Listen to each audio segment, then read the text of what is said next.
Hello everybody! Now that you've finally created your .NET Core tool, how can you distribute it to the world? Let's find out. This is Stef from Samayas and welcome to my channel. Well, in the old days, the only way to really distribute an application is by using or creating an MSI package. And for that, there's plenty of tools available. However, it's quite cumbersome. Now, of course, MSI is not really obsolete. And if you still want your application to appear in the app wizard on your Windows machine, MSI is still the only way.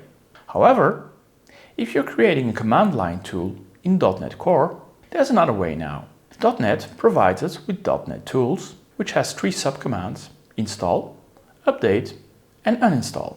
And that's an easy way by combining a NuGet package with .NET Tools. Also, this is a command line that also works on Mac and Linux, while MSI's is Windows only. Now, of course, this only really works if you have a small application which one doesn't really have a UI other than command line and which two only requires one file. The moment you're talking about a more complex application which need registry keys or extra files or configuration, etc., this isn't a valid solution. But for simple command line utilities, it's perfect. So how can we create it? Well, let's dig in. So the moment you've installed one of the latest Visual Studios, automatically .NET Core is also installed and you have a .NET Tool. And to look at .NET Tool and all its properties, you just type .NET Tool -H. And so as we can see, it's very complex. We have an install command, we have an uninstall command, we have an update command, we have a list command, we have a run command, we have a search, and we have a restore command. And something which is not shown is that we also have the -- global. Now behind the scenes, this .NET tool is using nuggets. So in general, when we are using nuggets, they're specific for a certain directory, which in general is your solution directory. Now the first 3 commands are quite trivial. The install, the uninstall, and the update do require a package ID. The list, however, can be used with or without a package ID. If we list with a package ID, it'll only show us that package. If we list without, it'll show us everything. So in my current demo tool directory, I don't have any NuGet packages. Everything is empty, as you can see. So if I just run .NET tool list, well, there's no packages. Now if I use the same command with -- global on my system, I do have NuGet packages installed as tools. And there then suddenly we can see all the tools which are currently on my system. And so I've already created my own tool, which is called Samayas Tools Project NuGet Updater. And there's another video on that. But say I want to do a search on the NuGet database. And the only thing I need to do is enter .NET Tool search and then Samayas. And it'll automatically connect NuGet and it'll retrieve all the NuGet components that exist, which are tools. Now once I have that, as you can see, the latest version is currently 1.0.3. I could just do a .NET Tool install with the package ID, and then it'll take the latest, or I could specify a previous version. And so, installing this tool locally in my local directory should be quite easy, right? And so for demo purposes, the only thing we should do is type .NET Tool install Samayas Tools Project NuGet Updater, and here I'm specifying version 1.02. Now if this would be already a directory which contains a NuGet pumping, it'll work fine. However, this is an empty directory. So let's find out. And, of course, it can't find anything related to NuGet, so I need to create what they call a tool manifest. So let's do that first. So I created .NET new tool manifest, and the only thing it includes is a config file with NuGet locations. And so as we can see here, we have a .NET Tools manifest location where it'll save all its necessary information. That's internal jargon, so we don't really need that. So after having created the manifest, let's try again and let's install our tool in a previous version. And now it works. We have our tool installed. So if I now want to list my tools, I just type .NET Tool list, and here we can see our tool is installed. As you can see also, the package ID is not the same as the command. If I want to use this tool, I need to use the command which is of type projects-nuget nupkg-updater. So let's have a run of this, and we have a clear documentation of what this tool is doing without executing. Now, let's return again to the basic commands. I explicitly chose to install a previous version to also be able to show you guys how to update it. And so the only thing I need to do, I need to run a .NET Tool update and the package ID. And then my package is updated from version 2 to 3. And then finally, I can just do an uninstall .NET Tool uninstall with the package ID. And now again, my tool is gone.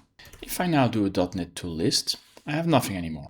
Now if we dig into the config directory, we have one file, and if we open that file in Notepad, as you can see, it's a pretty simple JSON file which specifies the tool which is installed, the version number, and how the command is named. And the tool itself is installed in the NuGet directory. And now we've already seen that we can execute the tool just by the tool ID, but if you want, we can also do a .NET Tool run and specify the command, and then the arguments. And so the last command in the list of commands is the restore. Since in essence, this is all NuGet infrastructure, and as we've just seen, we just have a config directory with a JSON, which includes the packet we need.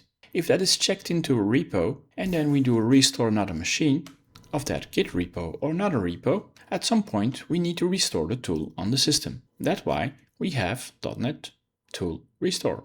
And then just as any other .NET restore, this will do exactly the same thing, but specifically for tools. And so now we know how we can use our .NET tools.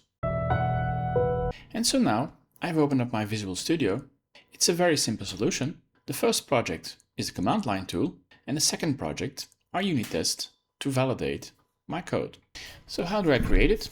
Well, so the first block is general plumbing specifically related to my command line. I specify it's an executable, I specify it's in .NET 9, I specify assembly, root namespace, I assign it, etc. And the second block is related specifically to creating the NuGet package. Technically, I could just remove this block and create just one block, but for clarity, I chose to separate them to clearly indicate which part is related to the NuGet packages and which part is related to my executable. Now I've made some previous videos on how you can make a NuGet package, and almost everything is the same.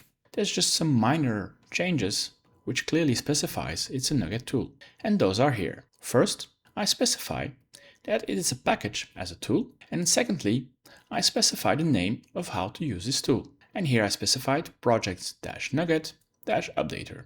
The first property, generate package on build. Of course, on every build, I want to have my NuGet created. Then I want to have a package version, which might differ from my executable or not.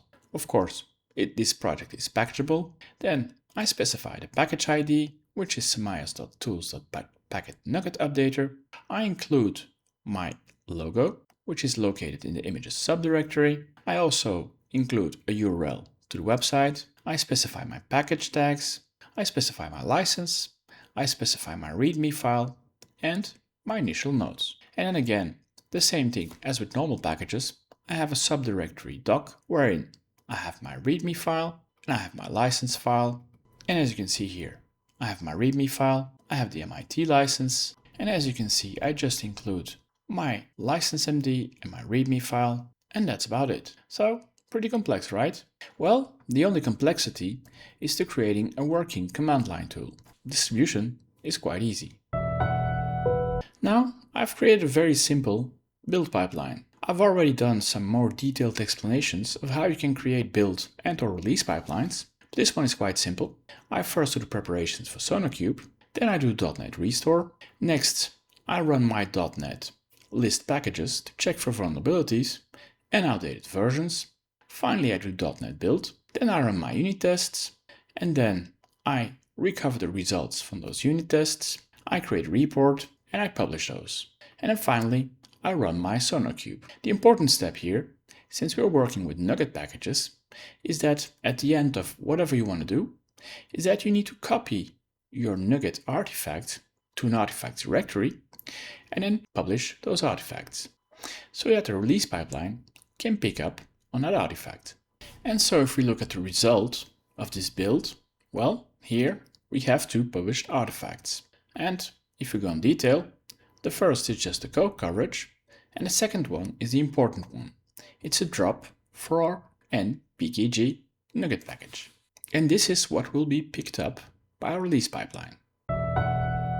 And then, when we end up in our release pipeline, in my scenario, I publish the artifacts twice, once on my internal artifact server and once on NuGet. But then again, that depends on whether or not you have an internal artifact server or you just want to use NuGet for everything, which is also possible. And as a first artifact, I just taken the artifact which is created by my build pipeline. And if I now look at the NuGet publish, first I install my NuGet tool installer, and then I just do a NuGet publish. I look for all nupkg files and I publish it to nuget.org.